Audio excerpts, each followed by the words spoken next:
বিষ্ণু ঈসা ইসলামের কাছে এক সাহাবী এসে বলল, ইয়া রাসূলুল্লাহ আ'তিনি শাইআন, আপনি আমাকে কিছু দান করেন, আমার কিছুই নাই। বিষ্ণু বললেন, তোমার কিছু নাই?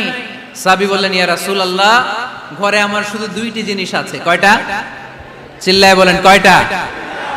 এক হচ্ছে একটা জামা, দুই হচ্ছে পানি খাওয়ার একটা জগ। বিষ্ণু বললেন, এই দুইটাই নিয়ে আস। বিশ্বনবীর কথা শুনে ওই সাহাবী ঘর থেকে জামা নিয়ে আসলেন, পানি খাওয়ার জগ নিয়ে আসলেন। বিশ্বনবী সাল্লাল্লাহু আলাইহি ওয়াসাল্লাম ওনার মোবারক হাত দিয়ে এক হাতে জামা ধরে আরেক হাতে পানির জগটা ধরে সাহাবীদের দিকে উদ্দেশ্য করে বললেন, মাইয়াশতারি হাদাইন, এই দুইটা জিনিস কেনার মতো কে কে আছে দেখি? কয়েকজন হাত তুললো। বিশ্বনবী বললেন, কত দিয়ে কিনবা? এক সাহাবী বলে, ইন্নী আশতারিহিমা বিদিরহাম, ও নবী যদিও এগুলো আমার দরকার নাই, কিন্তু আপনি যেহেতু নিলামে ডাক তুলেছেন, ইয়া রাসূলুল্লাহ ইয়া হাবিবাল্লাহ, আপনার সম্মানে আমি 1 দিরহাম দিয়ে দুইটা জিনিস কিনে নেব। 1 দিরহাম, একটা জামা, একটা পানি খাওয়ার জগ, দাম কত? 1 দিরহাম।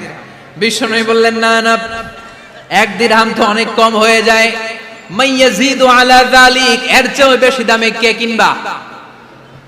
আরেক সাহাবী হাত তুলে বলতে লাগলো, ইয়া রাসূলুল্লাহ ইয়া হাবিবাল্লাহ ওয়া ইন্নী আশতারিহিমা বিদিরহামাইন, আমি এই জামাটার পানি খাওয়ার জগটা 1 দিরহাম নয় 2 দিরহামের বিনিময়ে কিনতে চাই। বিষ্ণু ঈসা ইসলাম ওই সাহাবাকে দিয়ে দিলেন। দিয়ে 2 দিরহাম নিয়ে যে লোকটা ভিক্ষা করতে এসেছিল তার হাতে 2 দিরহাম দিয়ে বললেন, যাও 1 দিরহাম দিয়ে ঘরে খাবার কিনে দিয়ে আসো, আরেক দিরহাম দিয়ে একটা কুঠার কিনে নিয়ে আসো। শুনতেছেন? কি কিনে নিয়ে আসো? কুঠার দিয়ে কি করে? গাছ কাটে। ওই সাহাবী কুঠার কিনে নিয়ে আসার পরে বিশ্বনবী নিজ হাতে কুঠারের মধ্যে একটা কাঠের হাতল লাগাই দিলেন। আল্লাহু আকবার! হাতল ছাড়া কুঠার ইউজ করা যাবে?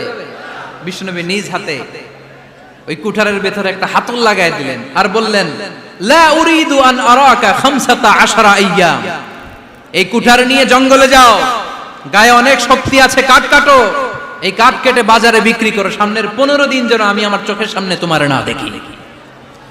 বিশ্বনবীর পরামর্শ অনুযায়ী কুঠার নিয়ে ওই সাহাবী জঙ্গলে চলে গেলেন। কাঠ কেটে বাজারে বিক্রি করতে করতে 15 দিন পরে 10 দিরহাম নিয়ে বিশ্বনবীর দরবারে হাজির হয়ে গেলেন। 10 দিরহাম নিয়ে বিশ্বনবীর কাছে হাজির হয়ে গেলেন। সাহাবী এসে বলল, ইয়া রাসূলুল্লাহ এখন আর আমার ভিক্ষা করা লাগে না, আমার গায়ে অনেক শক্তি আল্লাহ দিয়েছে, আই এম ভেরি এনার্জেটিক, আপনার দেয়া বরকতের কুঠার দিয়ে আমি কাঠ কেটে কেটে স্বাবলম্বী হতে শুরু করেছি। সুবহানাল্লাহ পড়েন। আমি এখন 10 দিরহামের মালিক। বিশ্বনবী বললেন, লা আইয়াহতাতিবা আহাদুকুম হুজমাতান আলা যাহরিহি খায়রুম মিন আইয়াসআলা শাইআন ফায়ু'তিয়াহু আও ইয়ামনাহু, যাদের গায়ে শক্তি আছে তারা ভিক্ষা না করে কাঠ কেটে পিঠে সেই বোঝা নিয়ে বাজারে বিক্রি করা অনেক ভালো, কারণ কারো কাছে যদি তুমি হাত পাতো সে দিতেও পারে নাও দিতে পারে, আর কষ্ট করলে কষ্ট কোনোদিন বৃথা যায় না। চিল্লায় বলেন ঠিক কিনা? বিষ্ণু ঈসা ইসলামের অনুপ্রেরণায় এই সাহাবা অল্প কিছুদিনের ব্যবধানে স্বাবলম্বী হয়ে গেলেন। What is the moral of the story? বিশ্বনবীর এই প্রফেটিক স্টোরি থেকে আমাদের কি শিক্ষা?